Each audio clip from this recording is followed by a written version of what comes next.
Hey fam, my name's Maddie and check out this really amazing advent calendar that I made for a friend right over there. I can't believe that I made it. It's good. And I'm not gonna lie, I almost kept it. After all, I think it really goes well with the Santa hat chair covers that I made last year. So yeah, it was definitely a little hard to let go, but it's okay, because I love my friends. It just hurts though. I hope they know how much I love them. Jeez Louise. I went digging through my stash and found some grass cloth fabric. Don't ask me what it is. That's what it was called. This thing had a bit of a looser weave, which meant that it kind of like unraveled a bit at my edges. So, I recommend that you use something like quilting cotton that is more densely woven. It would make your life a whole lot easier. And then I dug into this thing of leather scraps that I have to make all of the ornaments on the trees. Now, you don't need to use leather to make your ornaments. You can use pleather, vegan leather, whatever they're calling it nowadays. Or you can even use felt, which I actually think would be super duper cute. And it's what I used for my Santa hat chairs. So I'm not sure why I didn't use it this time around, but that's what I went with. So if you're like me, use what you've got. And if you're not like me and want to buy some new stuff, I'm jealous. I'm going to show you how to make an advent calendar just like this for yourself. And it is way easier than you'd think. I put this thing together in about 4 hours from start to finish. And I've already got all the measurements and stuff figured out for all of you. What you're going to need is editing Maddie here. So you're going to need 4 yards of non-directional fabric for your Christmas tree base. And when you're cutting it out, just make sure that you're flipping your Christmas tree in the opposite direction so that way you can use as much of the fabric as possible. About 3 yards of felt or the equivalent in leather or vinyl. And then pins if you're using fabric, clips or double-sided tape if you're not. And finally, you're going to need about 1¼ yards of some kind of fusible fleece or fusible thermolam. That's what I happen to have, so I use this. But you're going to need 1¼ yards of this stuff to give your advent calendar some oomph. And a small piece of Decoville interfacing.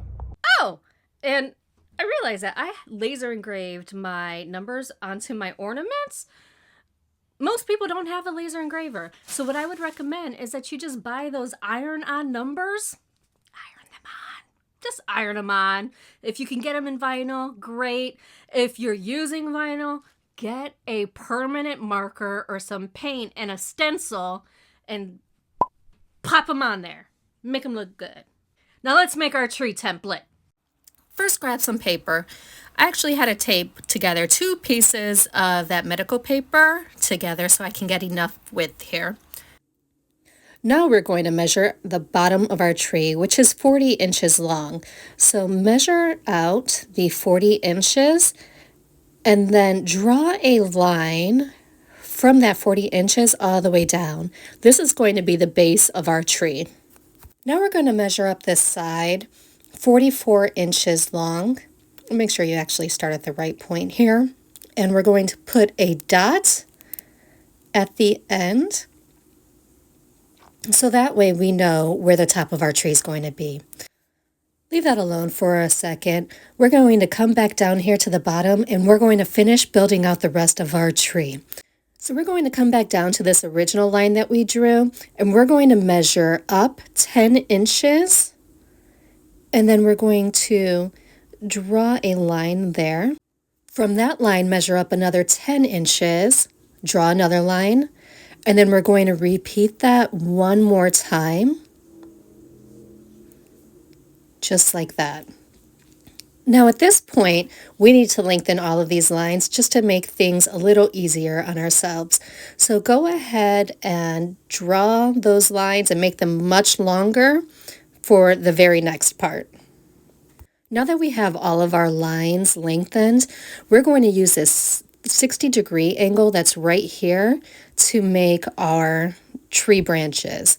Put this black line that we drew on that 60-degree line right there. And then we're going to connect our first line to our second one, just like that. On this next line, we're going to measure up 2 inches and draw a line there. And then we're going to repeat this 60-degree process, connecting our branch on the bottom here to the next section. Just like that. And then we're going to repeat that process one more time. Now that we have those 3 branches, we're going to do our final one. So measure up your 2 inches again. And then we're going to connect this last line to the very top of the tree.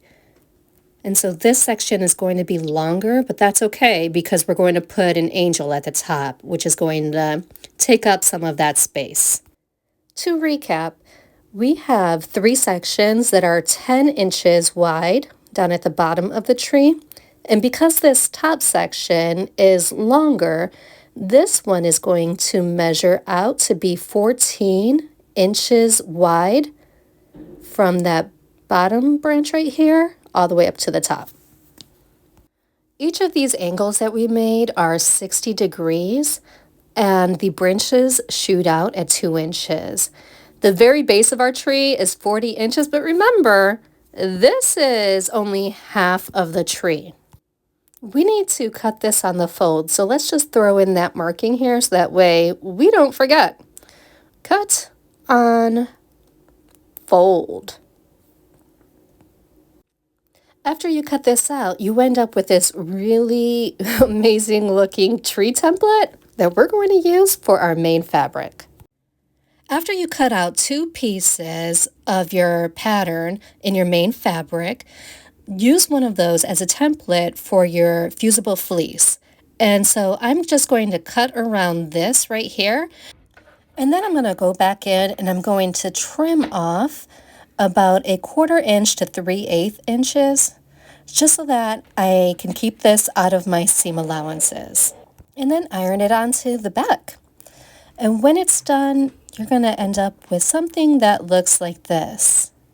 The next step is going to involve adding on the ornaments, so let's go ahead and do that. So I'm using leather for my ornaments. You can use felt or vinyl, but you're going to want some circular shapes. I'm going to use this one, get rid of the stuff inside, and I'm going to use that nice big old shape of my pencil holder vase thing, and use that for the template for my ornaments. You all are going to laugh when you see how easy it is. Just plop down your little circular template on the wrong side because we're using magic marker. And you're going to want to trace out 3 circles because you need 2.5 for each ornament.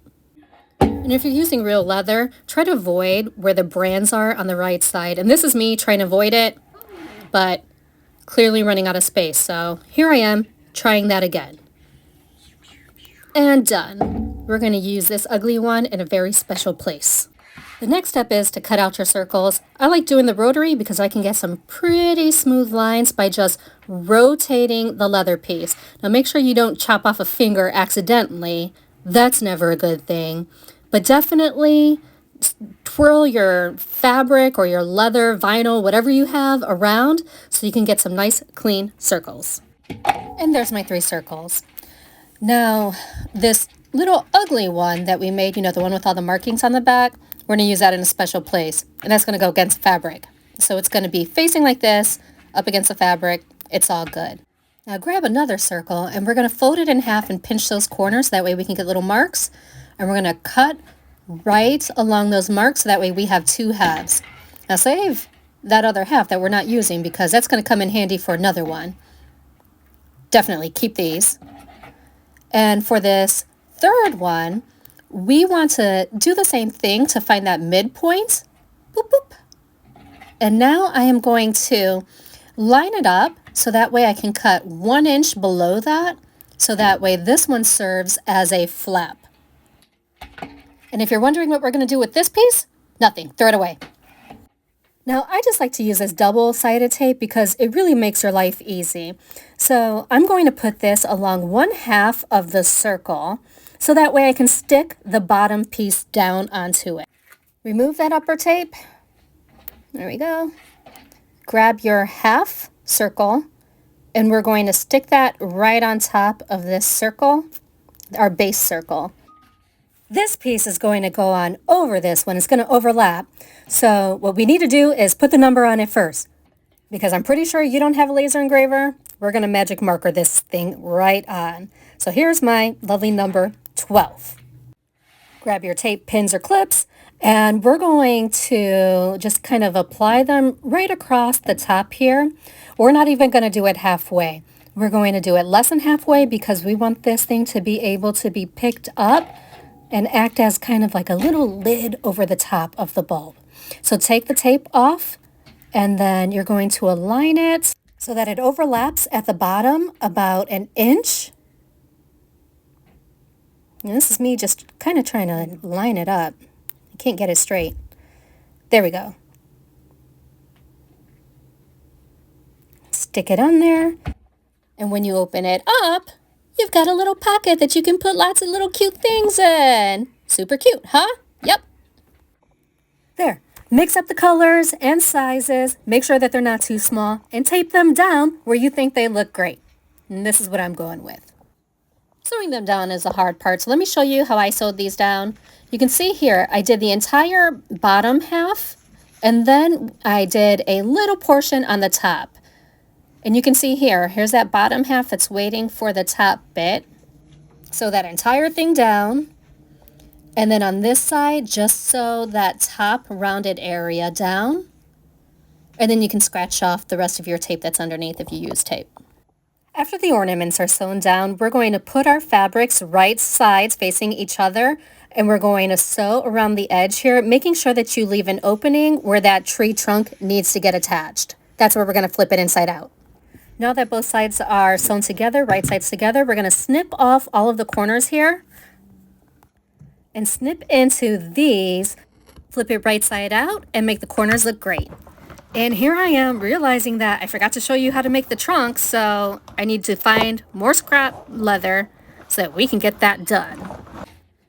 Cut 2 5x5 triangles, but cut 1/2 inch off the top of one of your pieces so that it's shorter. Tape around 3 edges of the little one, and then stick it on. Oh, but wait, you want to make sure that you're sticking wrong side to wrong side on this one, because we want both sides to look pretty.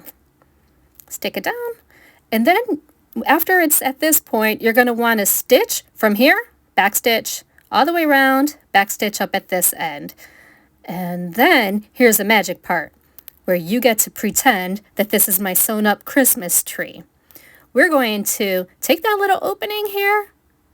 We're going to fold in that seam allowance so it looks something like that. And then we're going to snuggle this tree trunk in there. But first we need to find our center on our tree trunk, which is right there. I'm going to put a little marker point so you can see that. And then you're also going to want to find the center on your tree. You see? Center point. Ta-da! Now we're going to snuggle it up in there. Insert number 1. You can use tape to help keep this fabric in place. Tape has been inserted. All right, stick that fabric on over that. And then we're going to top stitch our opening close, making sure that we back stitch when we hit this leather piece so that it can't accidentally be pulled out. And that's pretty much it. And then you'll have this little pocket here when it's all sewn together, of course. That'll fit something nice in there, like a gift card. I recommend gift cards. Now that it's all sewn shut and pressed, you get to quilt over the top. I'm just making a bunch of straight lines. And this is what our handiwork looks like. This is where we're at. It's just missing the angel. Now grab your angel template. It's in the description box. And trace it 3 times onto your fabric or leather. Take one of your angels and you're going to want to cut it 1 inch shorter off the bottom. This is going to be the very top layer, the little flap that we're going to pull over. Then take your 3rd angel piece and cut it straight across from wing to wing. And this is going to be used for our pocket. So these are the 3 pieces that you're going to have. Now you're going to grab that little bottom skirt piece. We're going to place it over the entire angel piece that's not cut. And you're going to want to sew this down along the 3 sides. Now, I actually decided I wanted this to be on the stiffer side, so I cut an extra angel out of a veg tan that is much stiffer so that this angel can really hold its own weight. If you don't have that, just cut an extra angel out and attach Decoville to the back, and that'll work nicely.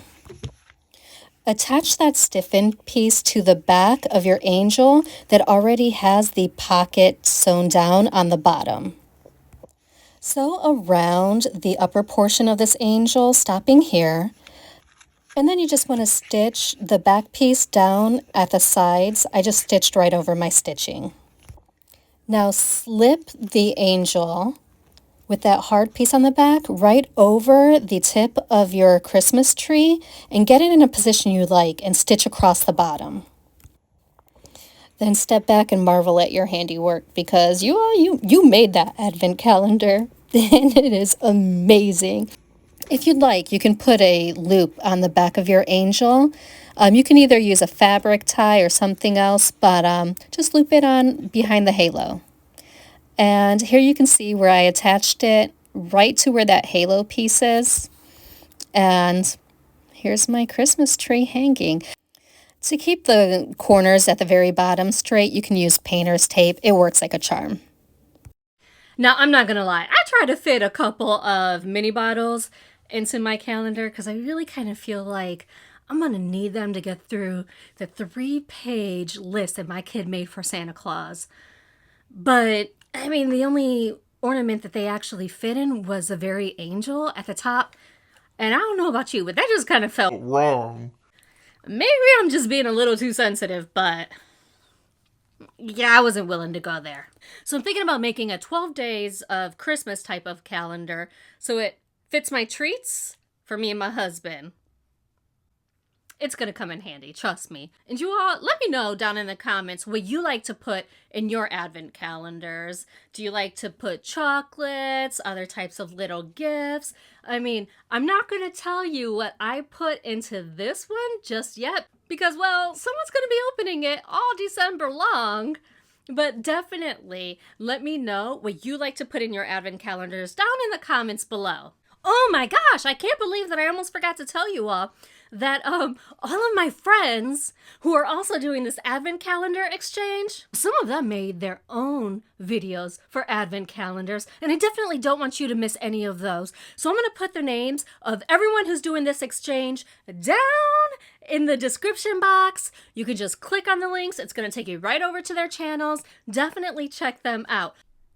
And if you're curious about the Santa hat chair covers that I made, definitely check out this video right over here. It's going to walk you through how you can make them for your own daggone chairs and make them look super duper cute. And in case nobody told you, remember that I absolutely love you and I hope that you have an amazing day.